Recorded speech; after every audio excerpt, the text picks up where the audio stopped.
ଦ୍ୱିତୀୟ ଇତିବୃତ୍ତ ଅଧ୍ୟାୟ 1। ସଲୋମନଙ୍କ ଜ୍ଞାନ। ଦାବିଦଙ୍କ ପୁତ୍ର ସଲୋମନ ତାଙ୍କ ରାଜ୍ୟ ଉପରେ ନିଜ ଆଧିପତ୍ୟକୁ ସୁଦୃଢ଼ କଲେ। ପ୍ରଭୁ ତାଙ୍କର ଈଶ୍ୱର ତାଙ୍କର ସହବର୍ତ୍ତୀ ଥିଲେ ଓ ସେ ତାଙ୍କୁ ପ୍ରତାପଶାଳୀ କଲେ।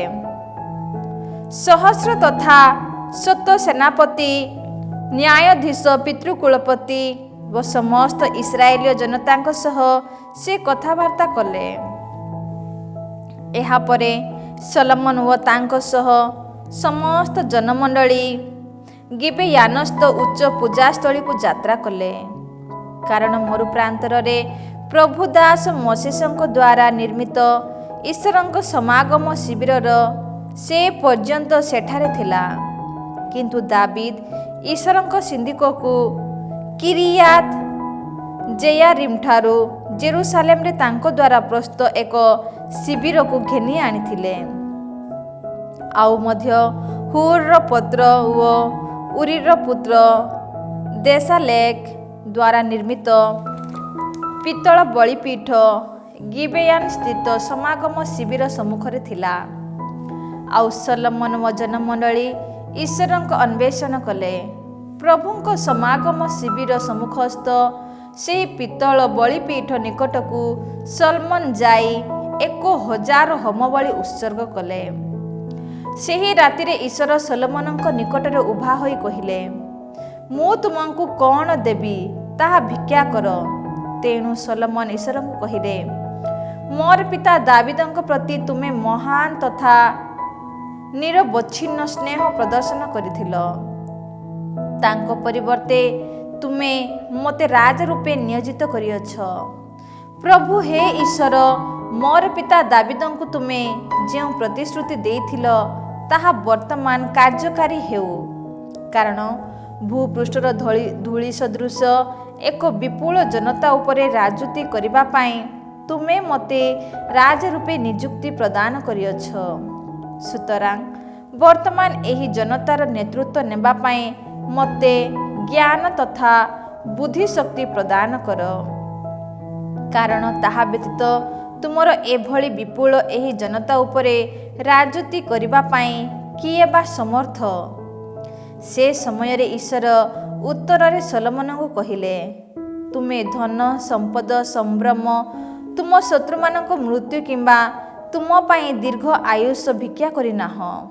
ବରଂ ଯେଉଁମାନଙ୍କ ଉପରେ ମୁଁ ତୁମକୁ ରାଜ ରୂପେ ନିୟୋଜିତ କଲି, ସେହି ମୋର ସୃଜନମାନଙ୍କ ଉପରେ ରାଜୁତି କରିବା ପାଇଁ ତୁମେ ଜ୍ଞାନ ତଥା ବୁଦ୍ଧିଶକ୍ତି ପାଇଁ ପ୍ରାର୍ଥନା କରିଅଛ। ତୁମର ଏହି ମନସ୍କାମନା ଥିବା ହେତୁ ମୁଁ ତୁମକୁ ଜ୍ଞାନ ତଥା ବୁଦ୍ଧିଶକ୍ତି ପ୍ରଦାନ କରେ। ଏତଦ୍ ବ୍ୟତୀତ ମୁଁ ତୁମକୁ ଏପରି ସମ୍ପଦ, ଧନ ତଥା ସମ୍ଭ୍ରମ ପ୍ରଦାନ କରୁଛି ଯେ ତୁମର ପୂର୍ବସୂରୀମାନଙ୍କ ମଧ୍ୟରୁ କେହି ତାହା ପାଇନାହିଁ, କିମ୍ବା ତୁମ ପରେ କୌଣସି ରାଜା ତାହା ପାଇବ ନାହିଁ। ଏହାପରେ ସଲୋମନ ଗିବେୟାନର ଉଚ୍ଚ ପୂଜାସ୍ଥଳୀ ସ୍ଥିତ ସମାଗମ ଶିବିରଠାରୁ ଜେରୁସାଲେମକୁ ଫେରି ଆସିଲେ। ଆଉ ସେ ଇସ୍ରାଏଲ ଉପରେ ରାଜୁତି କଲେ। 1400 ରଥ ଓ 12000 ଅଶ୍ୱାରୋହୀ ସୈନ୍ୟମାନଙ୍କୁ ସଲୋମନ ସଂଗ୍ରହ କଲେ। ସେ ସେମାନଙ୍କୁ ନିଜ ନିଜର ଆବାସ ସ୍ଥାନ ଜେରୁସାଲେମରେ ଏବଂ ରଥ ସମୂହକୁ ରଖିବା ପାଇଁ ଉଦ୍ଦିଷ୍ଟ ନଗରୀମାନଙ୍କ ସେଗୁଡ଼ିକୁ ରଖିଲେ।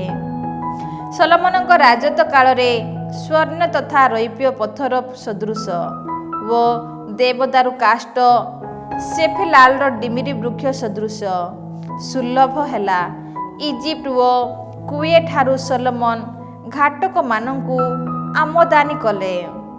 ରାଜାଙ୍କ ବଣିକମାନେ ସେମାନଙ୍କୁ କୁୱେଠାରୁ ମୂଲ୍ୟ ବିନିମୟରେ କ୍ରୟ କଲେ। ଗୋଟିଏ ରଥ ପାଇଁ 600 ସେକେଲ ରୌପ୍ୟ ଓ ଗୋଟିଏ ଘାଟକ ପାଇଁ 150 ସେକେଲ ରୌପ୍ୟ ଲେଖାଏଁ ଦେଇ ସେମାନେ ସେ ସମସ୍ତଙ୍କୁ ଇଜିପ୍ଟରୁ ଆମଦାନୀ କଲେ। ସେହିପରି ସେମାନେ ସେ ସମସ୍ତକୁ ହିତୀୟ ତଥା ଆରାମୀୟ ରାଜାମାନଙ୍କୁ ରପ୍ତାନି ମଧ୍ୟ କଲେ। ଦ୍ୱିତୀୟ ଇତିବୃତ୍ତ ଅଧ୍ୟାୟ 2। ଦେବାଳୟ ନିର୍ମାଣ ପାଇଁ ପ୍ରସ୍ତୁତିକରଣ। ପ୍ରଭୁଙ୍କ ନାମ ଉଦ୍ଦେଶ୍ୟରେ ଏକ ଆଳୟ ଓ ନିଜ ପାଇଁ ଏକ ପ୍ରାସାଦ ନିର୍ମାଣ କରିବା ନିମନ୍ତେ ସଲୋମନ ନିଷ୍ପତ୍ତି ନେଲେ। ଭାର ବହନ ପାଇଁ 70,000 ଲୋକଙ୍କୁ, ପାର୍ବତ୍ୟ ଅଞ୍ଚଳରୁ ପଥର ଖନନ କରିବା ପାଇଁ 80,000 ପଥର କଟାଳିମାନଙ୍କୁ ଓ ସେମାନଙ୍କ ତତ୍ତ୍ୱାବଧାରକ ରୂପେ 3,600 ଲୋକଙ୍କୁ ସେ ନିୟୋଜିତ କଲେ। ତୀରର ରାଜା ହୁରାମ ପାଖକୁ ସନ୍ଦେଶ ପଠାଇ ସଲୋମନଙ୍କୁ କହିଲେ, ମୋର ପିତା ଦାବିଦ ନିଜ ପାଇଁ ଗୋଟିଏ ପ୍ରାସାଦ ନିର୍ମାଣ କରିଥିବା ସମୟରେ ଦେବଦାରୁ କାଠ ପଠାଇ ତୁମେ ଯେପରି ତାଙ୍କ ସହ ବନ୍ଧୁତା ସ୍ଥାପନ କରିଥିଲ, ସେହିପରି ମୋ ସହ ମଧ୍ୟ ବନ୍ଧୁତା ସ୍ଥାପନ କର। ପ୍ରଭୁ ମୋର ଈଶ୍ୱରଙ୍କ ସନ୍ନିଧାନରେ ସୁରଭିତ ସୁଗନ୍ଧ ଦ୍ରବ୍ୟର ଧୂପାର୍ଚ୍ଚନା ସକାଶେ ଦିବ୍ୟ ସାନ୍ନିଧ୍ୟ ପ୍ରତୀକ ରୁଟିର ନିରନ୍ତର ଉତ୍ସର୍ଗ ନିମନ୍ତେ ଏବଂ ଏକ ଚିରନ୍ତନ ବିଧାନ ଜରିଆରେ ଇସ୍ରାଏଲ ନିମନ୍ତେ ବିଧିତ ଥିବା ଅନୁଯାୟୀ ସାବତ, ଅମାବାସ୍ୟା ତଥା ପ୍ରଭୁ ଆମ ଈଶ୍ୱରଙ୍କ ନିର୍ଦ୍ଦିଷ୍ଟ ଉତ୍ସବ ଦିନମାନଙ୍କରେ ପ୍ରାତଃକାଳ ତଥା ସାୟଂକାଳର ହୋମବଳିର ଉତ୍ସର୍ଗ ନିମନ୍ତେ ପ୍ରଭୁ ମୋର ଈଶ୍ୱରଙ୍କ ନାମ ଉଦ୍ଦେଶ୍ୟରେ ଏକ ଆଳୟ ନିର୍ମାଣ କରିବା ପାଇଁ ମୁଁ ଉଦ୍ୟତ। ଆମ ଈଶ୍ୱର ଅନ୍ୟ ସମସ୍ତ ଦେବମାନଙ୍କ ଅପେକ୍ଷା ମହାନ ଅଟନ୍ତି। ସୁତରାଂ ତାହାଙ୍କ ଉଦ୍ଦେଶ୍ୟରେ ନିର୍ମିତ ହେବାକୁ ଥିବା ଆଳୟ ଏକ ବିଶାଳ ଭବନ ହେବା ଉଚିତ, ଯିଏ ସ୍ୱର୍ଗ କିମ୍ବା ସ୍ୱର୍ଗାଧିପତି ସ୍ୱର୍ଗ ଦ୍ୱାରା ପରିମିତ ହୋଇପାରିବେ ନାହିଁ। ସେହି ତାହାଙ୍କ ଉଦ୍ଦେଶ୍ୟରେ ଏକ ଆଳୟ ନିର୍ମାଣ କରିବା ପାଇଁ କିଏ ବା ସମର୍ଥ? ତାହା ହେଲେ ମୁଁ ବା କିଏ ଯେ ତାହାଙ୍କ ଉଦ୍ଦେଶ୍ୟରେ ମୁଁ ଗୋଟିଏ ଗୃହ ନିର୍ମାଣ କରିବି? ତାହାଙ୍କ ସନ୍ନିଧାନରେ କେବଳ ଧୂପାର୍ଚ୍ଚନା କରିବା ପାଇଁ ସେ ସ୍ଥାନ ଉଦ୍ଦିଷ୍ଟ। ସୁତରାଂ ସ୍ୱର୍ଣ୍ଣ, ରୌପ୍ୟ, ପିତ୍ତଳ ତଥା ଲୌହ, ଧାତୁ ଓ ବାଇଗଣୀ ଲୋହିତ ତଥା ନୀଳ ସୂତା ଏବଂ ଖୋଦନ କାର୍ଯ୍ୟରେ କାର୍ଯ୍ୟ କରିବା ପାଇଁ ସମର୍ଥ ଜଣେ ପ୍ରବୀଣ ବ୍ୟକ୍ତିଙ୍କୁ ମୋ ପାଖକୁ ପଠାଇ ଦିଅ, ଯେଉଁମାନେ ଜୁଦା ଓ ଜେରୁସାଲେମରୁ ମୋର ପିତାଙ୍କ ଦ୍ୱାରା ମନୋନୀତ ଓ ଯେଉଁମାନେ ବର୍ତ୍ତମାନ ମୋର ସହବର୍ତ୍ତୀ। ସେହି ପ୍ରବୀଣ ବ୍ୟକ୍ତିମାନଙ୍କୁ ସେ ସାହାଯ୍ୟ କରିବ। ଲେବାନନର ଦେବଦାରୁ, ସାଇପ୍ରସ୍ ତଥା ଚନ୍ଦନ କାଠ ମଧ୍ୟ ମୋତେ ପଠାଇ ଦିଅ, କାରଣ ମୁଁ ଜାଣେ ଯେ ତୁମର ପରିଚାରକମାନେ ନିପୁଣ କାଠ କଟାଳି। ମୋର ଦାସମାନେ ମଧ୍ୟ ତୁମ ଦାସମାନଙ୍କର ସହାୟକ ହେବେ। ଯେଉଁ ଆଳୟ ନିର୍ମାଣ କରିବା ପାଇଁ ମୁଁ ଉଦ୍ୟତ, ତାହା ଏକ ବିଶାଳ ତଥା ବିସ୍ମୟଜନକ ଆଳୟ ହେବ। ତେଣୁ ସେଥିପାଇଁ ପ୍ରଚୁର ପରିମାଣର କାଠ ପ୍ରସ୍ତୁତ କରିବା ଆବଶ୍ୟକ ହେବ। ତୁମର ଦାସ କାଠ କଟାଳିମାନଙ୍କ ପାଇଁ ମୁଁ 20,000 କର ମଳା, ଗହମ 20,000 କର, ଯବ 20,000 ବାତ ଦ୍ରାକ୍ଷାରସ ଓ 20,000 ବାତ ତୈଳ ପ୍ରଦାନ କରିବି। ଉତ୍ତରରେ ସଲୋମନଙ୍କ ପାଖକୁ ବ୍ରତ ପଠାଇ ତୀରର ରାଜା ହୁରାମ କହିଲେ, ପ୍ରଭୁ ସ୍ୱଜନମାନଙ୍କୁ ସ୍ନେହ କରିଥିବା ଯୋଗୁଁ ସେ ତୁମକୁ ସେମାନଙ୍କ ଉପରେ ରାଜ ରୂପେ ନିୟୋଜିତ କରିଅଛନ୍ତି। ହୁରାମ ପୁନରାୟ କହିଲେ, ପ୍ରଭୁଙ୍କ ଉଦ୍ଦେଶ୍ୟରେ ଏକ ଆଳୟ ଓ ନିଜ ପାଇଁ ଏକ ରାଜକୀୟ ପ୍ରାସାଦ ନିର୍ମାଣ କରିବା ପାଇଁ ଯିଏ ବିବେକ ତଥା ବୁଦ୍ଧି ଶକ୍ତି ସମ୍ପନ୍ନ ଜଣେ ଜ୍ଞାନୀ ପୁତ୍ରକୁ ରାଜା ଦାବିଦଙ୍କୁ ପ୍ରଦାନ କରିଅଛନ୍ତି ଓ ଯିଏ ନଭମଣ୍ଡଳ ତଥା ତାରାଧାମର ସ୍ରଷ୍ଟା, ସେହି ପ୍ରଭୁ ଇସ୍ରାଏଲର ଈଶ୍ୱର ଧନ୍ୟ ହୁଅନ୍ତୁ। ନିପୁଣ ତଥା ବୁଦ୍ଧିମାନ ହୁରାମ ଆବିବିକୁ ମୁଁ ତୁମ ପାଖକୁ ପଠାଉଅଛି। ତାର ମାତା ଦାନ ଗୋଷ୍ଠୀଜ ଜଣେ ମହିଳା ଓ ତାର ପିତା ତୀର ଦେଶବାସୀ ଜଣେ ବ୍ୟକ୍ତି ଅଟନ୍ତି। ସ୍ୱର୍ଣ୍ଣ, ରୌପ୍ୟ, ପିତ୍ତଳ, ଲୁହା, ପଥର ତଥା କାଠ ପ୍ରଭୃତିର କର୍ମ, ବାଇଗଣୀ, ନୀଳ ତଥା ଲୋହିତ ସୂତା ବ୍ୟବହାର କରି ସୂକ୍ଷ୍ମ ଶଣ ବସ୍ତ୍ରର ବୁଣା କାର୍ଯ୍ୟ ଏବଂ ସର୍ବବିଧି ଖୋଦନ କର୍ମରେ ସେ ନିପୁଣ। ତୁମର ଶିଳ୍ପମାନଙ୍କ ଏବଂ ତୁମ ପିତା ତଥା ମୋର ମୁନିବ ଦାବିଦଙ୍କ ଶିଳ୍ପୀମାନଙ୍କ ସହିତ ଯେକୌଣସି ରୂପରେଖା ଉଦ୍ଭାବନ କରି ସେଗୁଡ଼ିକୁ କାର୍ଯ୍ୟରେ ପରିଣତ କରିବା ପାଇଁ ମଧ୍ୟ ସେ ସମର୍ଥ ଅଟେ। ସୁତରାଂ ମୋର ମୁନିବ କହିଥିବା ଅନୁସାରେ ଗହମ, ଯବ, ଦ୍ରାକ୍ଷାରସ ତଥା ତୈଳ ତୁମର ଏହି ଦାସମାନଙ୍କ ପାଖକୁ ପଠାଇ ଦିଅ। ଲେବାନନରୁ ଯେଉଁ ସକଳ କାଠ ତୁମର ଆବଶ୍ୟକ ହେବ ଆମେ ତାହା କାଟି ଭେଳା କରି ସମୁଦ୍ର ଦେଇ ଜପାପା ପର୍ଯ୍ୟନ୍ତ ପହଞ୍ଚାଇବୁ। ତୁମେ ସେଠାରୁ ତାହା ଜେରୁସାଲେମକୁ ନେଇପାରିବ। ତତ୍ପରେ ନିଜ ପିତା ଦାବିଦଙ୍କ ରାଜତ୍ୱ କାଳରେ କରାଯାଇଥିବା ଜନଗଣନା ପରେ ସଲୋମନ ମଧ୍ୟ ନିଜ ଦେଶବାସୀ ବିଦେଶୀମାନଙ୍କୁ ଗଣନା କଲେ। ସେମାନଙ୍କର ସଂଖ୍ୟା 1,53,600 ଥିଲା। ସେମାନଙ୍କ ମଧ୍ୟରୁ 70,000 ଲୋକଙ୍କୁ ଭାରବାହକ, 80,000 ଲୋକଙ୍କୁ ପାର୍ବତ୍ୟ ଅଞ୍ଚଳର ପଥର କଟାଳି ଓ 3,600 ଲୋକଙ୍କୁ ତତ୍ତ୍ୱାବଧାରକ ରୂପେ ସେ ନିୟୋଜିତ କଲେ। ଦ୍ୱିତୀୟ ଇତିବୃତ୍ତ ଅଧ୍ୟାୟ 3।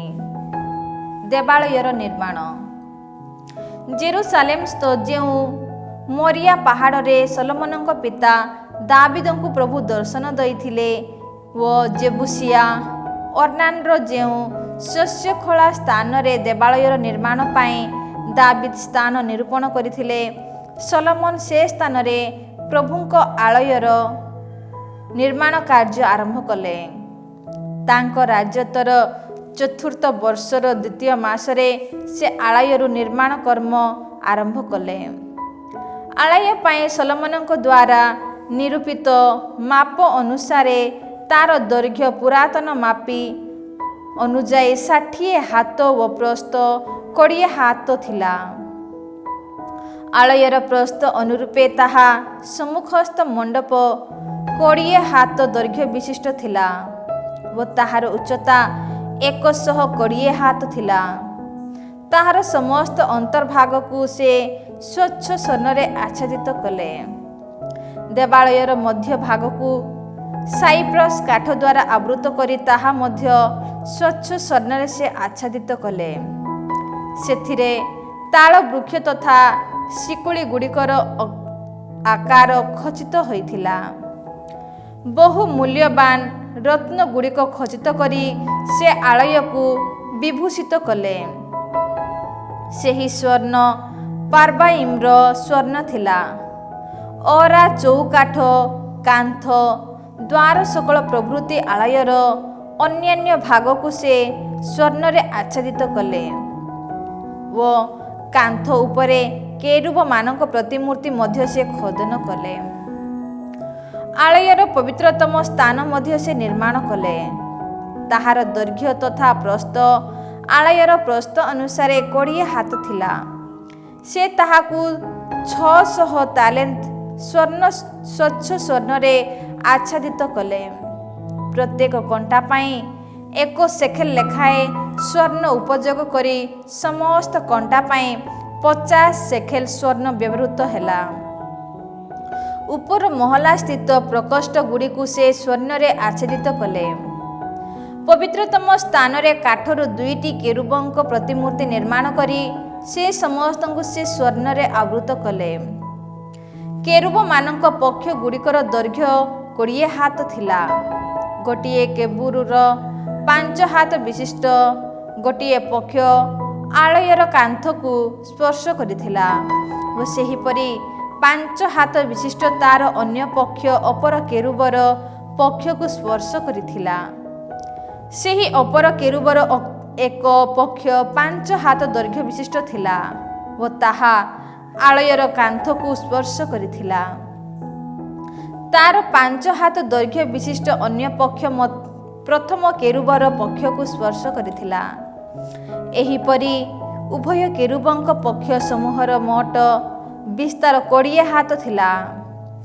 ଆଳୟର ମଧ୍ୟଭାଗକୁ ଚାହିଁ କେରୁବମାନେ ଦଣ୍ଡାୟମାନ ଥିଲେ। ନୀଳ, ବାଇଗଣୀ ତଥା ଲୋହିତ ବର୍ଣ୍ଣ ବିଶିଷ୍ଟ ସୂତା ଓ ସୂକ୍ଷ୍ମ ରୂପେ ବୁଣା ଯାଇଥିବା ଶଣ ବସ୍ତ୍ର ଉପଯୋଗ କରି ସେ କେରୁବମାନଙ୍କର ଚିତ୍ରରଞ୍ଜିତ ଯବନିକା ମଧ୍ୟ ପ୍ରସ୍ତୁତ କଲେ। ଦେବାଳୟର ସମ୍ମୁଖ ଭାଗ ପାଇଁ 35 ହାତ ଉଚ୍ଚ ବିଶିଷ୍ଟ 2ଟି ସ୍ତମ୍ଭ ମଧ୍ୟ ସେ ନିର୍ମାଣ କଲେ। ପ୍ରତ୍ୟେକଟିର ଶୀର୍ଷ ଭାଗରେ 5 ହାତ ଉଚ୍ଚତା ବିଶିଷ୍ଟ ମୁକୁଳ ମଧ୍ୟ ସେ ନିର୍ମାଣ କଲେ। କଣ୍ଠହାର ସଦୃଶ ଶିଙ୍କୁଳି ଗୁଡ଼ିକ ନିର୍ମାଣ କରି ସ୍ତମ୍ଭ ସକଳର ଶୀର୍ଷ ଭାଗରେ ସେ ସଂଯୁକ୍ତ କଲେ ଓ 100 ଡାଳିମ୍ବ ପ୍ରସ୍ତୁତ କରି ସେ ସମସ୍ତକୁ ଶିଙ୍କୁଳି ଗୁଡ଼ିକରେ ସଂଯୁକ୍ତ କଲେ। ଦେବାଳୟର ସମ୍ମୁଖ ଭାଗରେ ଦକ୍ଷିଣ ତଥା ଉତ୍ତର ଦିଗ ଦେଇ ସେହି ସ୍ତମ୍ଭ ସମୂହକୁ ସେ ସ୍ଥାପନ କଲେ। ଦକ୍ଷିଣ ଦିଗସ୍ଥ ସ୍ତମ୍ଭକୁ ଜାଖିନ୍ ଓ ଉତ୍ତର ଦିଗସ୍ଥ ସ୍ତମ୍ଭକୁ ବୋଆଜ ନାମରେ ସେ ଅଭିହିତ କଲେ। ଦ୍ୱିତୀୟ ଇତିବୃତ୍ତ ଅଧ୍ୟାୟ 4। ଦେବାଳୟର ଅନ୍ୟାନ୍ୟ ବାସନ। 20 ହାତ ଦୈର୍ଘ୍ୟ 20 ହାତ ପ୍ରସ୍ଥ ଓ 10 ହାତ ଉଚ୍ଚତା ବିଶିଷ୍ଟ ଏକ ପିତ୍ତଳ ବଳିପୀଠ ସେ ନିର୍ମାଣ କଲେ। ଏହାପରେ ଗୋଲାକାର ବିଶିଷ୍ଟ ଏକ ଜଳକୁମ୍ଭ ସେ ତରଳ ଧାତୁରୁ ନିର୍ମାଣ କଲେ। ତାହାର ବ୍ୟାସ 10 ହାତ, ଉଚ୍ଚତା 5 ହାତ ଓ ପରିଧି 30 ହାତ ଥିଲା। ତାହାର ପାର୍ଶ୍ୱଦେଶ ନିମ୍ନର ଚତୁଃପାର୍ଶ୍ୱ ଦେଇ 30 ହାତ ବ୍ୟାପୀ ଫଳମୂଳ ଗୁଡ଼ିକ ଖୋଦିତ ହୋଇଥିଲା। ଜଳକୁମ୍ଭ ନିର୍ମିତ ହେବା ସମୟରେ ତାହା ସହ 2ଟି ଧାଡ଼ିରେ ଫଳମୂଳ ଗୁଡ଼ିକ ମଧ୍ୟ ଖୋଦିତ ହୋଇଥିଲା। ଜଳକୁମ୍ଭ 12ଟି ବଳଦ ଉପରେ ସ୍ଥାପିତ ହୋଇଥିଲା। 3ଟି ଲେଖାଏଁ ବଳଦ ଉତ୍ତର, ପଶ୍ଚିମ, ଦକ୍ଷିଣ ତଥା ପୂର୍ବ ଦିଗର ସମ୍ମୁଖୀନ ହୋଇ ଦଣ୍ଡାୟମାନ ଥିଲେ। ଜଳକୁମ୍ଭ ସେଗୁଡ଼ିକ ଉପରେ ଅବସ୍ଥାପିତ ହୋଇଥିଲା ଓ ସେମାନଙ୍କର ପଶ୍ଚାତ୍ ଭାଗ ଅନ୍ତର ଆଡ଼ ଦେଇ ଅବସ୍ଥିତ ଥିଲା। ତାହାର ବହଳତା 4 ଆଙ୍ଗୁଳି ବିଶିଷ୍ଟ ଥିଲା ଓ ତାହାର ଧାର ପାନ ପାତ୍ରର ଧାର ଭଳି କଇଁଫୁଲ ସଦୃଶ ଥିଲା। ତାହା 3000 ବାତ୍ ପରିମାଣର ଜଳ ଧରୁଥିଲା। 10ଟି ପ୍ରକ୍ଷାଳନ ପାତ୍ର ନିର୍ମାଣ କରି 5ଟିକୁ ଦକ୍ଷିଣ ଓ ଅନ୍ୟ 5ଟିକୁ ଉତ୍ତର ଦିଗରେ ସେ ସ୍ଥାପନ କଲେ। ହୋମବଳି ପାଇଁ ଆବଶ୍ୟକ ବସ୍ତୁ ସାମଗ୍ରୀକୁ ଧୌତ କରିବା ପାଇଁ ସେହି ପ୍ରକ୍ଷାଳନ ପାତ୍ରଗୁଡ଼ିକ ଓ ଯାଜକମାନଙ୍କ ପ୍ରକ୍ଷାଳନ ସକାଶେ ସେହି ଜଳକୁମ୍ଭ ଉଦ୍ଦିଷ୍ଟ ଥିଲା। ବିହିତ ଥିବା ଅନୁଯାୟୀ ସେ 10ଟି ଦୀପରୁଖା ନିର୍ମାଣ କରି 5ଟିକୁ ଦେବାଳୟର ଦକ୍ଷିଣ ଓ ଅନ୍ୟ 5ଟିକୁ ଉତ୍ତର ଭାଗରେ ସେ ସ୍ଥାପନ କଲେ। 10ଟି ମେଜ ମଧ୍ୟ ନିର୍ମାଣ କରି ଦେବାଳୟର ଦକ୍ଷିଣ ଓ ଉତ୍ତର ଦିଗରେ 5ଟି ଲେଖାଏଁ ସେ ସ୍ଥାପନ କଲେ। ଏହାପରେ 100 ସୁବର୍ଣ୍ଣ ଗାମଲା ସେ ନିର୍ମାଣ କଲେ। ଯାଜକମାନଙ୍କ ଉପଯୋଗ ପାଇଁ ଉଦ୍ଦିଷ୍ଟ ପ୍ରାଙ୍ଗଣ ତଥା ମହାପ୍ରାଙ୍ଗଣ ଓ ସେଗୁଡ଼ିକର ଦ୍ୱାର ସବୁ ନିର୍ମାଣ କରି ଦ୍ୱାର ସକଳକୁ ପିତ୍ତଳ ଦ୍ୱାରା ସେ ଆଚ୍ଛାଦିତ କଲେ। ଦେବାଳୟର ଦକ୍ଷିଣ ପୂର୍ବ ଦିଗସ୍ଥ କୋଣରେ ସେ ଜଳକୁମ୍ଭ ସ୍ଥାପନ କଲେ। କଳସ, କୋଦାଳ ତଥା ଗାମଲା ସବୁ ମଧ୍ୟ ହୁରାମ ପ୍ରସ୍ତୁତ କଲେ। ଏହିପରି ରାଜା ସଲୋମନଙ୍କ ପ୍ରତି ହୁରାମ ଈଶ୍ୱରଙ୍କ ଆଳୟ ପାଇଁ ଉଦ୍ଦିଷ୍ଟ ସମସ୍ତ କାର୍ଯ୍ୟ ସମାପ୍ତ କଲେ। 2ଟି ସ୍ତମ୍ଭ, ପାତ୍ର ସକଳ ସ୍ତମ୍ଭ, ଶୀର୍ଷସ୍ଥିତ ମୁକୁଳ, ଏହି ପାତ୍ରଗୁଡ଼ିକ ତଥା ମୁକୁଳ ସମୂହର ଆଚ୍ଛାଦନ ପାଇଁ ଉଦ୍ଦିଷ୍ଟ 2ଟି ଜାଲିକର୍ମ ସ୍ତମ୍ଭ ସକଳର ଶୀର୍ଷସ୍ଥିତ ପାତ୍ର ତଥା ମୁକୁଳ ଗୁଡ଼ିକୁ ଆବୃତ କରିବା ପାଇଁ ସେହି 2ଟି ଧାଡ଼ିରେ ସଂଯୁକ୍ତ 400 ଡାଳିମ୍ବ, 10ଟି ପୀଠ ଉପରିସ୍ଥ 10ଟି ପ୍ରକ୍ଷାଳନ ପାତ୍ର, 1 ଜଳକୁମ୍ଭ ବାହକ 12ଟି ବଳଦ, କଳସ ସମୂହ, କୋଦାଳ, ଖୁଣ୍ଟି ଗୁଡ଼ିକ ପ୍ରଭୃତି ଦେବାଳୟ ପାଇଁ ଆବଶ୍ୟକ ସମସ୍ତ ବାସନ ଉଜ୍ଜଳ ପିତ୍ତଳରୁ ନିର୍ମାଣ କରି ପ୍ରଭୁଙ୍କ ଆଳୟ ପାଇଁ ହୁରାମ ଆବି ରାଜା ସୋଲୋମନଙ୍କୁ ପ୍ରଦାନ କଲେ। ଜର୍ଦାନର ସମତଳ ଭୂମିସ୍ଥିତ ସୁଖ ତଥା ସେରଦା ମଧ୍ୟବର୍ତ୍ତୀ ଚିକ୍କଣ ମୃତ୍ତିକା କୁଣ୍ଡରେ ରାଜା ଏହାସବୁ ଜଳାଇଲେ। ସଲୋମନ ଏ ସମସ୍ତ ବାସନା ବହୁଳ ରୂପେ ନିର୍ମାଣ କରିଥିବା ଯୋଗୁଁ ସେଥିପାଇଁ ବ୍ୟବହୃତ ପିତ୍ତଳର ଓଜନ ନିରୂପିତ ହୋଇ ପାରିନଥିଲା। ଏହିପରି ଈଶ୍ୱରଙ୍କର ଆଳୟ ପାଇଁ ଆବଶ୍ୟକ ସମସ୍ତ ଉପକରଣ ସଲୋମନ ନିର୍ମାଣ କଲେ। ସୁବର୍ଣ୍ଣ ବଳିପୀଠ, ଦିବ୍ୟ ସାନ୍ନିଧ୍ୟ, ପ୍ରତୀକ ରୁଟିକୁ ସ୍ଥାପନ କରିବା ପାଇଁ ଆବଶ୍ୟକ ମେଜ ବିହିତ ଥିବା ଅନୁଯାୟୀ ଆନ୍ତରିକ ପବିତ୍ରତମ ସ୍ଥାନରେ ଜଳାଇବାକୁ ଥିବା ଦୀପରୁଖା ସମୂହ ତଥା ସ୍ୱଚ୍ଛ ସ୍ୱର୍ଣ୍ଣରୁ ନିର୍ମିତ ସେଗୁଡ଼ିକର ପ୍ରଦୀପ ଗୁଡ଼ିକ ସ୍ୱଚ୍ଛ ସ୍ୱର୍ଣ୍ଣରୁ ନିର୍ମିତ ପୁଷ୍ପ ପ୍ରଦୀପ ତଥା ଚିମୁଟା ଗୁଡ଼ିକ ସ୍ୱଚ୍ଛ ସ୍ୱର୍ଣ୍ଣରୁ ନିର୍ମିତ କତୁରୀ ଗାମଲା, ଧୂପ କଳସ ତଥା ଅଙ୍ଗାରଧାନୀ ଏବଂ ଦେବାଳୟ, ପବିତ୍ରତମ ସ୍ଥାନ ତଥା ଦେବାଳୟର ମଧ୍ୟ ସ୍ଥାନସ୍ଥିତ ଦ୍ୱାର ସମୂହରୁ ସ୍ୱର୍ଣ୍ଣ ନିର୍ମିତ କବଜା ପ୍ରଭୃତି ସମସ୍ତ ବିଷୟ ସେ ପ୍ରସ୍ତୁତ କଲେ। ଦ୍ୱିତୀୟ ଇତିବୃତ୍ତ ଅଧ୍ୟାୟ 5। ଏହିପରି ପ୍ରଭୁଙ୍କ ଆଳୟ ନିର୍ମାଣର ସମସ୍ତ କାର୍ଯ୍ୟ ସଲୋମନ ସମାପ୍ତ କଲେ। ତତ୍ପରେ ସେ ନିଜ ପିତା ଦାବୀଦଙ୍କ ଦ୍ୱାରା ଉତ୍ସର୍ଗିତ ସମସ୍ତ ବସ୍ତୁକୁ ଦେବାଳୟକୁ ଘେନି ଆସିଲେ ଏବଂ ରୌପ୍ୟ, ସୁବର୍ଣ୍ଣ ତଥା ଅନ୍ୟାନ୍ୟ ବାସନାକୁ ଦେବାଳୟର ଭଣ୍ଡାରରେ ରଖିଲେ। ଦେବାଳୟରେ ସିନ୍ଦୁକର ପ୍ରତିଷ୍ଠା। ଦାବୀଦଙ୍କ ନଗରୀ ସିୟୋନ ଠାରୁ ପ୍ରଭୁଙ୍କ ବ୍ୟବସ୍ଥା ବିଧାନର ସିନ୍ଦୁକକୁ ନେଇ ଆସିବା ପାଇଁ ସଲୋମନ ଇସ୍ରାଏଲୀୟ ବୈଜ୍ୟେଷ୍ଠ, ଇସ୍ରାଏଲୀୟ ଗୋଷ୍ଠୀ ସମୂହର ଅଧିପତି ଓ ପିତୃକୁଳପତିମାନଙ୍କୁ ଜେରୁସାଲେମକୁ ଡାକି ଏକତ୍ରିତ କଲେ। ସପ୍ତମ ମାସରେ ପାଳିତ ହେଉଥିବା ଉତ୍ସବ ସମୟରେ ସମସ୍ତ ଜନତା ରାଜାଙ୍କ ସମ୍ମୁଖରେ ସମ୍ମିଳିତ ହେଲେ। ଇସ୍ରାଏଲୀୟ ବୈଜ୍ୟେଷ୍ଠମାନେ ଆସିବା ପରେ ଲେବୀୟମାନେ ସିନ୍ଦୁକକୁ ପଠାଇଲେ। ସିନ୍ଦୁକ ସମାଗମ ଶିବିର ତଥା ତନ୍ମଧ୍ୟସ୍ଥ ସମସ୍ତ ବାସନକୁ ଯାଜକ ତଥା ଲେବୀୟମାନେ ନେଇ ଆସିଲେ। ରାଜା ସଲୋମନ ଓ ତାଙ୍କର ସହବର୍ତ୍ତୀ ଇସ୍ରାଏଲୀୟ ଜନମଣ୍ଡଳୀ ସିନ୍ଦୁକ ସମ୍ମୁଖରେ ଏପରି ସଂଖ୍ୟାଧିକ ମେଷ ତଥା ବଳଦ ଉତ୍ସର୍ଗ କଲେ ଯେ ସେଗୁଡ଼ିକ ଗଣିତ ହୋଇ ପାରିଲେ ନାହିଁ। ଏହାପରେ ଯାଜକମାନେ ପ୍ରଭୁଙ୍କ ବ୍ୟବସ୍ଥା ସିନ୍ଦୁକକୁ ତା ପାଇଁ ଉଦ୍ଦିଷ୍ଟ ସ୍ଥାନକୁ ନେଇ ଆସିଲେ ଏବଂ ଦେବାଳୟର ଅନ୍ତର୍ଭାଗସ୍ଥିତ ପବିତ୍ରତମ ସ୍ଥାନରେ କେରୁବମାନଙ୍କ ବିସ୍ତୃତ ପକ୍ଷ ତଳେ ସ୍ଥାପନ କଲେ। କେରୁବମାନେ ସିନ୍ଦୁକ ଉପରେ ନିଜ ପକ୍ଷ ସବୁକୁ ଏପରି ବିସ୍ତାର କରି ଧରିଥିଲେ ଯେ ସେମାନେ ସିନ୍ଦୁକ ତଥା ତାର ଖୁଣ୍ଟିଗୁଡ଼ିକୁ ଛାୟାବୃତ କରୁଥିଲେ। ସେହି ଖୁଣ୍ଟିଗୁଡ଼ିକ ଏପରି ଦୈର୍ଘ୍ୟ ବିଶିଷ୍ଟ ଥିଲା ଯେ ପବିତ୍ରତମ ସ୍ଥାନ ସମ୍ମୁଖସ୍ଥ ପବିତ୍ର ସ୍ଥାନରେ ଦଣ୍ଡାୟମାନ ହେଲେ। ସେଗୁଡ଼ିକର ଅଗ୍ରଭାଗ ସେଠାରୁ ଦେଖାଯାଉଥିଲା, କିନ୍ତୁ ତାହା ବାହ୍ୟ ସ୍ଥାନରୁ ଅଦୃଶ୍ୟ ଥିଲା। ତାହା ଅତ୍ୟାବଧି ସେଠାରେ ଅବସ୍ଥିତ। ଇସ୍ରାଏଲୀୟ ଜନତା ଇଜିପ୍ଟରୁ ବାହାରି ଆସିଲା ପରେ ସେମାନଙ୍କ ସହ ପ୍ରଭୁ ଯେବେ ହରେବରେ ବ୍ୟବସ୍ଥା ବିଧାନ ସାଲିସ କଲେ, ତେବେ ମୋଶେ ସିନ୍ଦୁକ ମଧ୍ୟରେ ରଖିଥିବା ସେହି 2ଟି ପ୍ରସ୍ତର ଫଳକ ବ୍ୟତୀତ ଅନ୍ୟ କିଛି ସେଥିରେ ନଥିଲା। ସେଠାରେ ସମବେତ ସମସ୍ତ ଯାଜକ ନିଜ ନିଜର ଦଳ ବିଭାଗ ପ୍ରତି ନଜର ନ ଦେଇ ନିଜ ନିଜକୁ ପୂତ ପବିତ୍ର କଲେ।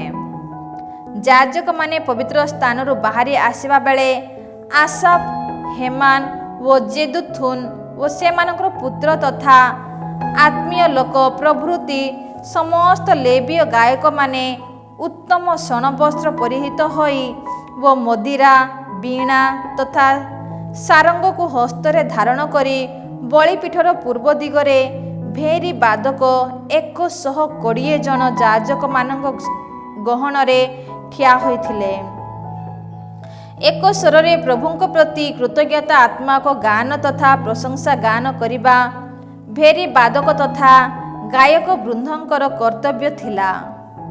ପ୍ରଭୁ ଉତ୍ତମ ଅଟନ୍ତି, ତାହାଙ୍କର ନିରନ୍ତର ସ୍ନେହ ଯୁଗାଯୁଗାନ୍ତର ସ୍ଥାୟୀ ରହେ ବୋଲି ପ୍ରଭୁଙ୍କ ପ୍ରଶଂସା ଗାନ କରି ଭେରି, ମଦିରା ତଥା ଅନ୍ୟାନ୍ୟ ବାଦ୍ୟୋପକରଣ ସହିତ ସଙ୍ଗୀତ ସ୍ୱର ଧ୍ୱନିତ ହେବା ବେଳେ ତାହାଙ୍କ ଆଳୟ ଖଣ୍ଡିଏ ମେଘ ଦ୍ୱାରା ପରିପୂର୍ଣ୍ଣ ହେଲା। ପ୍ରଭୁଙ୍କ ମହିମା ଦେବାଳୟକୁ ପରିପୂର୍ଣ୍ଣ କରିବା ଯୋଗୁଁ ସେଠାରେ ଦଣ୍ଡାୟମାନ ହୋଇ ସେବା କାର୍ଯ୍ୟ କରିବା ପାଇଁ ଯାଜକମାନେ ଅକ୍ଷମ ହେଲେ। ଦ୍ୱିତୀୟ ଇତିବୃତ୍ତ ଅଧ୍ୟାୟ 6। ସଲୋମନଙ୍କ ପ୍ରାର୍ଥନା। ସେ ସମୟରେ ସଲୋମନ କହିଲେ, ନିବିଡ଼ ତମସା ମଧ୍ୟରେ ଅବସ୍ଥାନ କରିବେ ବୋଲି ଯଦିଓ ପ୍ରଭୁ କହିଅଛନ୍ତି, ତଥାପି ତୁମର ଚିରନ୍ତନ ଅବସ୍ଥାନ ସକାଶେ ମୁଁ ତୁମ ଉଦ୍ଦେଶ୍ୟରେ ଏକ ଆଳୟ ନିର୍ମାଣ କରିଅଛି। ଏହାପରେ ରାଜା ବୁଲି ପଡ଼ିଲେ ଓ ସେଠାରେ ସମବେତ ହୋଇ ଦଣ୍ଡାୟମାନ ଇସ୍ରାଏଲୀୟ ଜନମଣ୍ଡଳୀକୁ ଆଶୀର୍ବାଦ କଲେ। ଏହାପରେ ସେ କହିଲେ, ମୋର ପିତା ଦାବିଦଙ୍କ ନିକଟରେ ତାହାଙ୍କ ମୁଖ ଦ୍ୱାରା ପ୍ରତିଜ୍ଞା ଅନୁବୋଧ ପ୍ରତିଶ୍ରୁତିକୁ ସ୍ୱହସ୍ତରେ କାର୍ଯ୍ୟକାରୀ କରିଥିବା ପ୍ରଭୁ ଇସ୍ରାଏଲର ଈଶ୍ୱର ଧନ୍ୟ ହୁଅନ୍ତୁ। ସେ କହିଥିଲେ, ମୋର ସ୍ୱଜନମାନଙ୍କୁ ଇଜିପ୍ଟରୁ ବାହାର କରି ଆଣିଥିବା ଦିନଠାରୁ ମୋର ନାମ ସେଠାରେ ଯେପରି ସ୍ଥାପିତ ହୁଏ, ସେଥିପାଇଁ ମୋର ନାମ ଉଦ୍ଦେଶ୍ୟରେ ଏକ ଆଳୟ ନିର୍ମିତ ହେବା ସକାଶେ ମୁଁ ଇସ୍ରାଏଲୀୟ ଗୋଷ୍ଠୀ ସମୂହ ମଧ୍ୟରୁ କୌଣସି ନଗରୀକୁ ମନୋନୀତ କଲି ନାହିଁ। ମୋର ସ୍ୱଜନ ଇସ୍ରାଏଲ ଉପରେ ରାଜା ରୂପେ ରାଜୁତି କରିବା ପାଇଁ କୌଣସି ବ୍ୟକ୍ତିକୁ ନିଯୁକ୍ତି ମଧ୍ୟ ଦେଇନଥିଲି। କିନ୍ତୁ ବର୍ତ୍ତମାନ ମୋର ନାମକୁ ସ୍ଥାପନ କରିବା ପାଇଁ ମୁଁ ଜେରୁସାଲେମକୁ ମନୋନୀତ କରିଅଛି ଓ ମୋର ସ୍ୱଜନ ଇସ୍ରାଏଲ ଉପରେ କର୍ତ୍ତୃତ୍ୱ ବିସ୍ତାର କରିବା ସକାଶେ ଦାବିଦଙ୍କୁ ନିଯୁକ୍ତି ଦେଇଅଛି। ପ୍ରଭୁ ଇସ୍ରାଏଲର ଈଶ୍ୱରଙ୍କ ନାମ ଉଦ୍ଦେଶ୍ୟରେ ଗୋଟିଏ ଆଳୟ ନିର୍ମାଣ କରିବା ମୋର ପିତା ଦାବିଦଙ୍କ ମନସ୍କାମନା ଥିଲା।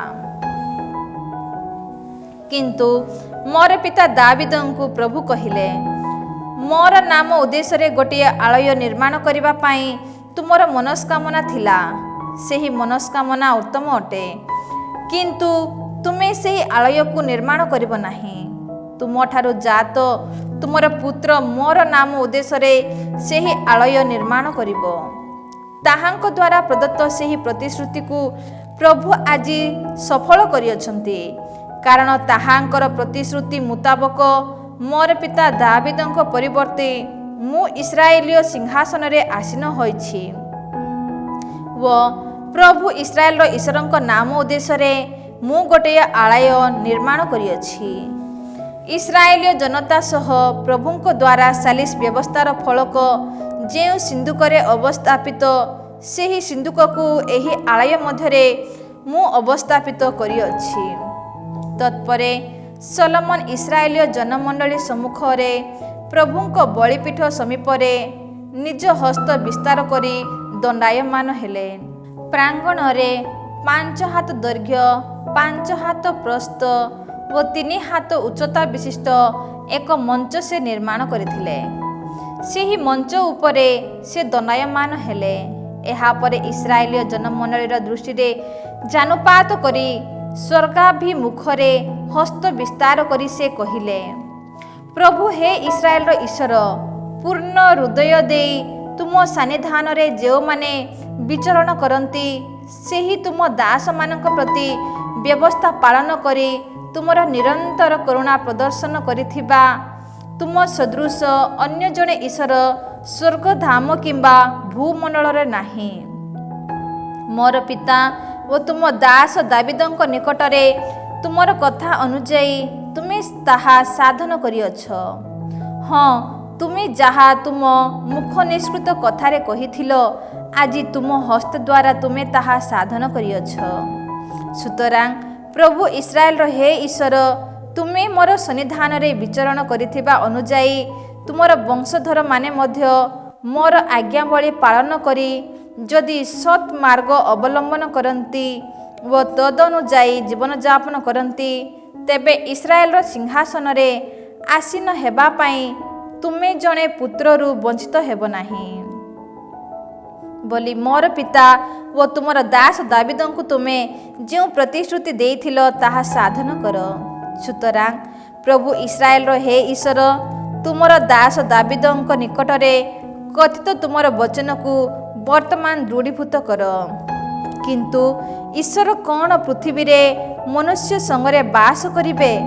ସ୍ୱର୍ଗ ତଥା ସ୍ୱର୍ଗାଧି ସ୍ୱର୍ଗ ଯଦି ତୁମକୁ ଧରି ରଖି ନପାରେ, ତେବେ ମୋ ଦ୍ୱାରା ନିର୍ମିତ ଏହି ଆଳୟ ତୁମକୁ ଧରି ରଖିବା ପାଇଁ କେତେ କ୍ଷୁଦ୍ର। ତଥାପି ପ୍ରଭୁ ହେ ମୋର ଈଶ୍ୱର, ତୁମର ଏହି ଦାସଟିର ପ୍ରାର୍ଥନା ତଥା ନିବେଦନ ପ୍ରତି କର୍ଣ୍ଣପାତ କର। ତୁମର ଏହି ଦାସ ତୁମ ସନ୍ନିଧାନରେ ଅର୍ପଣ କରୁଥିବା ପ୍ରାର୍ଥନା ତଥା ନିବେଦନ ଗ୍ରହଣ କର। ତୁମ ଚକ୍ଷୁ ଉନ୍ମୁକ୍ତ କରି ଏହି ଆଳୟ ଅଭିମୁଖରେ ଅହରାତ୍ର ଅବଲୋକନ କର ଓ ଏଠାରେ ତୁମ ନାମକୁ ସ୍ଥାପନ କରିବା ପାଇଁ ପ୍ରତିଶ୍ରୁତି ଦେଇଥିବା ଯୋଗୁଁ ଏହି ଆଳୟରେ ତୁମର ଏହି ଦାସ ଅର୍ପଣ କରୁଥିବା ପ୍ରାର୍ଥନା ପ୍ରତି କର୍ଣ୍ଣପାତ କର। ତୁମର ସ୍ୱଜନ ଇସ୍ରାଏଲର ଓ ତୁମର ଏହି ଦାସ ଏହି ଆଳୟ ଅଭିମୁଖରେ ଯେବେ ନିବେଦନ ତଥା ପ୍ରାର୍ଥନା କରିବେ, ତେବେ ତୁମର ବସତି ସ୍ଥାନ ସ୍ୱର୍ଗଧାମରୁ ସଦୟ ହୋଇ ତାହା ଶୁଣ ଓ ଆମକୁ ରକ୍ଷା କର। କୌଣସି ବ୍ୟକ୍ତି ନିଜ ପ୍ରତିବେଶୀ ବିରୁଦ୍ଧରେ କିଛି ଦୋଷ କରିଥିବା ଯୋଗୁଁ ସେ ଶପଥ ଗ୍ରହଣ କରିବା ପାଇଁ ଯେବେ ବାଧ୍ୟ ହୁଏ ଓ ସେ ଯେବେ ଏହି ଆଳୟକୁ ଆସି ତୁମ ବଳିପୀଠ ସମ୍ମୁଖରେ ଶପଥ ନିଏ, ତେବେ ତୁମେ ସ୍ୱର୍ଗଧାମରୁ ତାହା ଶୁଣି ତୁମର ଦାସମାନଙ୍କୁ ନ୍ୟାୟ ବିଚାର ଦିଅ। ଅପରାଧୀ ବ୍ୟକ୍ତିକୁ ତାର କାର୍ଯ୍ୟକଳାପ ଅନୁରୂପ ପ୍ରତିଦାନ ତାର ମସ୍ତକ ଉପରେ ବର୍ଷଣ କର। ନୀତିନିଷ୍ଠ ବ୍ୟକ୍ତିଙ୍କୁ ତାର ନ୍ୟାୟ ପରାୟଣତା ଅନୁରୂପ ପ୍ରତିଫଳ ଦାନ କର। ତୁମ ସ୍ୱଜନ ଇସ୍ରାଏଲ ତୁମ ବିରୁଦ୍ଧରେ କିଛି ପାପ କରିଥିବା ଯୋଗୁଁ ଶତ୍ରୁମାନଙ୍କ ଦ୍ୱାରା ଯେବେ ପରାଜିତ ହେବେ ଓ ପୁନର୍ବାର ଅନୁତପ୍ତ ହୋଇ ତୁମ ନାମ ସ୍ୱୀକାର କରି ଏହି ଆଳୟରେ ପ୍ରାର୍ଥନା କରିବେ, ତେବେ ତୁମେ ସ୍ୱର୍ଗଧାମରୁ ତାହା ପ୍ରତି କର୍ଣ୍ଣପାତ କରି ତୁମ ସ୍ୱଜନ ଇସ୍ରାଏଲର ପାପକୁ କ୍ଷମା କର ଏବଂ ସେମାନଙ୍କୁ ତଥା ସେମାନଙ୍କ ପିତୃପୁରୁଷମାନଙ୍କୁ ତୁମ ଦ୍ୱାରା ପ୍ରଦତ୍ତ ଏହି ଦେଶକୁ ସେମାନଙ୍କୁ ଫେରାଇ ଆଣ। ତୁମ୍ଭ ବିରୁଦ୍ଧରେ ଜନତାର ପାପ ଯୋଗୁଁ ଆକାଶ ରୁଦ୍ଧ ହୋଇ ବୃଷ୍ଟିପାତ ସମାପ୍ତ ହେବା କାଳରେ ତୁମ ବିଧିତ ସେହି କ୍ଲେଶ ହେତୁ ଏହି ସ୍ଥାନ ଆଡ଼େ ଘୂରିତ ହୋଇ ସେମାନେ ଯେବେ ପ୍ରାର୍ଥନା କରିବେ ଏବଂ ତୁମ ନାମ ସ୍ୱୀକାର କରି ସେମାନଙ୍କ ପାପରୁ ବିମୁଖ ହେବେ, ତେବେ ତୁମେ ସ୍ୱର୍ଗଧାମରୁ ସେମାନଙ୍କ ପ୍ରାର୍ଥନା ପ୍ରତି କର୍ଣ୍ଣପାତ କରି ତୁମ ଦାସ ଇସ୍ରାଏଲୀୟ ଜନତାର ପାପକୁ କ୍ଷମା କର। ସେମାନେ ଯେପରି ସତ୍ମାର୍ଗ ଅବଲମ୍ବନ କରନ୍ତି, ସେଥିପାଇଁ ସେମାନଙ୍କୁ ଶିକ୍ଷା ଦିଅ ଓ ତୁମ ସ୍ୱଜନମାନଙ୍କୁ ଉତ୍ତରାଧିକାରାଂଶ ରୂପେ ତୁମେ ଯେଉଁ ଦେଶ ପ୍ରଦାନ କରିଅଛ, ସେଥିରେ ବୃଷ୍ଟିପାତ କର। ଦେଶରେ ଯଦି ଦୁର୍ଭିକ୍ଷ, ମହାମାରୀ, ଶସ୍ୟ ସହସା କିମ୍ବା ମ୍ଳାନି, ସେଥିରେ ପଙ୍ଗପାଳ ଅଥବା କୀଟାକ୍ରମଣ ହୁଏ, ଶତ୍ରୁମାନେ ସେମାନଙ୍କ କୌଣସି ନଗରୀରୁ ଅବରୋଧ କରି ସେମାନଙ୍କୁ ଯଦି ଆକ୍ରମଣ କରନ୍ତି କିମ୍ବା ମହାମାରୀ ଅଥବା ଅନ୍ୟ କିଛି ରୋଗ ଯଦି ସେମାନଙ୍କୁ ପୀଡ଼ିତ କରେ, ତେବେ କୌଣସି ବ୍ୟକ୍ତି କିମ୍ବା ସମସ୍ତ ଇସ୍ରାଏଲୀୟ ଜନତା ସେମାନଙ୍କ ମନ ସଙ୍କଟ ତଥା ଦୁଃଖ ଯୋଗୁଁ ଏହି ଆଳୟ ଅଭିମୁଖରେ ହସ୍ତ ଉତ୍ତୋଳନ କରି ଯେବେ ପ୍ରାର୍ଥନା କିମ୍ବା ମିନତି କାକୁତି ଅର୍ପଣ କରିବେ, ତେବେ ତୁମ ବସତି ସ୍ଥାନ ସ୍ୱର୍ଗଧାମରୁ ସେମାନଙ୍କ ପ୍ରାର୍ଥନା ପ୍ରତି କର୍ଣ୍ଣପାତ କରି ସେମାନଙ୍କ ପାପ କ୍ଷମା କର। ଆମ ପିତୃପୁରୁଷମାନଙ୍କୁ ପ୍ରଦତ୍ତ ଏହି ଦେଶରେ ଆଜୀବନ କାଳ ସେମାନେ ଯେପରି ତୁମ ପ୍ରତି ଭୟଭକ୍ତି ପ୍ରଦର୍ଶନ କରି ତୁମ ମାର୍ଗ ଅନୁଯାୟୀ ବିଚରଣ କରନ୍ତି, ସେଥିପାଇଁ ସେମାନଙ୍କ ହୃଦୟର ନିରୀକ୍ଷଣକାରୀ ଯେ ତୁମେ ସେମାନଙ୍କ ମାର୍ଗ ଅନୁରୂପ ପ୍ରତିଫଳ ପ୍ରଦାନ କର, କାରଣ କେବଳ ତୁମେ ମାନବ ହୃଦୟର କାମନା ଜାଣୁଅଛ। ସେହିପରି ଯିଏ ତୁମ ସୃଜନ ଇସ୍ରାଏଲର ମଧ୍ୟବର୍ତ୍ତୀ ନୁହେଁ, ଏହିପରି ଜଣେ ବିଦେଶୀ ତୁମ ମହାନ ନାମ ଶକ୍ତିଶାଳୀ ହସ୍ତ ତଥା ବିସ୍କୃତ ବାହୁ ସମ୍ପର୍କରେ ଶୁଣିବାକୁ ପାଇ ତୁମ ନାମର ସ୍ମରଣାର୍ଥେ ଦୂର ଦେଶରୁ ଆସି ଏହି ଆଳୟ ଅଭିମୁଖରେ ଯେବେ ପ୍ରାର୍ଥନା କରିବ, ତେବେ ତୁମ ସ୍ୱଜନ ଇସ୍ରାଏଲ ଭଳି ଭୂପୃଷ୍ଠବାସୀ ସମସ୍ତ ଜାତି ମଧ୍ୟରୁ ତୁମର ନାମ ସହିତ ପରିଚିତ ହୋଇ ତୁମ ପ୍ରତି ଯେପରି ଭୟଭକ୍ତି ପ୍ରଦର୍ଶନ କରନ୍ତି ଏବଂ ମୋ ଦ୍ୱାରା ନିର୍ମିତ ଏହି ଆଳୟ ତୁମ ନାମ ଉଦ୍ଦେଶ୍ୟରେ ଉତ୍ସର୍ଗିତ ହୋଇଛି ବୋଲି ଯେପରି ଅବଗତ ହୁଅନ୍ତି, ସେଥିପାଇଁ ତୁମ ବସତି ସ୍ଥାନ ସ୍ୱର୍ଗରୁ ତାର ପ୍ରାର୍ଥନା ପ୍ରତି କର୍ଣ୍ଣପାତ କରି ଯାହା କିଛି ସେ ତୁମ ସନ୍ନିଧାନରେ ଭିକ୍ଷା କରିବ, ସେସବୁ ସେହି ବିଦେଶୀ ପାଇଁ ସାଧନ କର। ତୁମ ଦ୍ୱାରା ପ୍ରଦର୍ଶିତ ଯେକୌଣସି ପଥ ଦେଇ ତୁମ ସ୍ୱଜନ ନିଜ ଶତ୍ରୁ ବିରୁଦ୍ଧରେ ଯେବେ ବାହାରି ଯାଆନ୍ତି, ତେବେ ତୁମ ଦ୍ୱାରା ମନୋନୀତ ଏହି ନଗରୀ ଓ ତୁମ ନାମର ସ୍ମରଣାର୍ଥେ ମୋ ଦ୍ୱାରା ନିର୍ମିତ ଏହି ଆଳୟ ଅଭିମୁଖରେ ଦଣ୍ଡାୟମାନ ହୋଇ ତୁମ ସାନ୍ନିଧ୍ୟରେ ଯେବେ ପ୍ରାର୍ଥନା କରିବେ, ତେବେ ତୁମେ ସ୍ୱର୍ଗଧାମରୁ ସେମାନଙ୍କ ପ୍ରାର୍ଥନା ତଥା ମିନତି କାକୁତି ଶୁଣି ସେମାନଙ୍କୁ ବିଜୟ ପ୍ରଦାନ କର। ଯଦି ପାପ କରୁନଥିବା କେହି ନାହିଁ, ତଥାପି ସେମାନେ ଯେବେ ତୁମ ବିରୁଦ୍ଧରେ ପାପ କରିବେ ଓ ତୁମେ କୁପିତ ହୋଇ ସେମାନଙ୍କୁ ଶତ୍ରୁ ହସ୍ତରେ ସମର୍ପଣ କରିବ, ଶତ୍ରୁମାନେ ସେମାନଙ୍କୁ ସମୀପିବ କିମ୍ବା ଦୂରବର୍ତ୍ତୀ ଦେଶକୁ ବନ୍ଦୀ ରୂପେ ଯେବେ ଘେନିଯିବେ, ସେମାନେ ନିଜ କାରାବାସର ଦେଶରେ ମର୍ମଭେଦକ ଭାବେ ଅନୁତପ୍ତ ହୋଇ ଆମେ ପାପ କଲୁ, ଆମେ ଅନିତ ତଥା ଦୁଷ୍କର୍ମ ସାଧନ କଲୁ ବୋଲି ସ୍ୱୀକାର କରି ତୁମ ସନ୍ନିଧାନରେ ଯେବେ ମିନତି ଭିକ୍ଷା କରିବେ, ସେମାନଙ୍କ ଶତ୍ରୁମାନଙ୍କ ଦେଶରେ ରହି ସେମାନେ ପିତୃପୁରୁଷମାନଙ୍କ ପାଇଁ ତୁମ ଦ୍ୱାରା ପ୍ରଦତ୍ତ ଏହି ଦେଶ, ତୁମ ଦ୍ୱାରା ମନୋନୀତ ଏହି ନଗରୀ ଓ ତୁମ ନାମର ସ୍ମରଣାର୍ଥେ ମୋ ଦ୍ୱାରା ନିର୍ମିତ ଏହି ଆଳୟାଭିମୁଖରେ ଘୂରିତ ହୋଇ ପୂର୍ଣ୍ଣ ହୃଦୟ ତଥା ପୂର୍ଣ୍ଣ ଆତ୍ମା ଦେଇ ଅନୁତାପ ପୂର୍ବକ ସେମାନେ ଯେବେ ତୁମ ସନ୍ନିଧାନରେ ପ୍ରାର୍ଥନା କରିବେ, ତେବେ ତୁମର ବସତି ସ୍ଥାନ ସ୍ୱର୍ଗଧାମରୁ ସେମାନଙ୍କ ପ୍ରାର୍ଥନା ତଥା ମିନତି କାକୁତି ଶୁଣି ସେମାନଙ୍କୁ ରକ୍ଷା କର ଓ ତୁମ ବିରୁଦ୍ଧରେ ପାପ କରିଥିବା ତୁମର ସ୍ୱଜନମାନଙ୍କୁ କ୍ଷମା ଦିଅ। ବର୍ତ୍ତମାନ ହେ ମୋର ଈଶ୍ୱର, ଏହି ସ୍ଥାନରେ ଅର୍ପିତ ପ୍ରାର୍ଥନା ପ୍ରତି ତୁମର ଚକ୍ଷୁକୁ ଉନ୍ମୁକ୍ତ କର ଓ ତୁମ କର୍ଣ୍ଣ ତା ପ୍ରତି ମନୋଯୋଗୀ ହେଉ।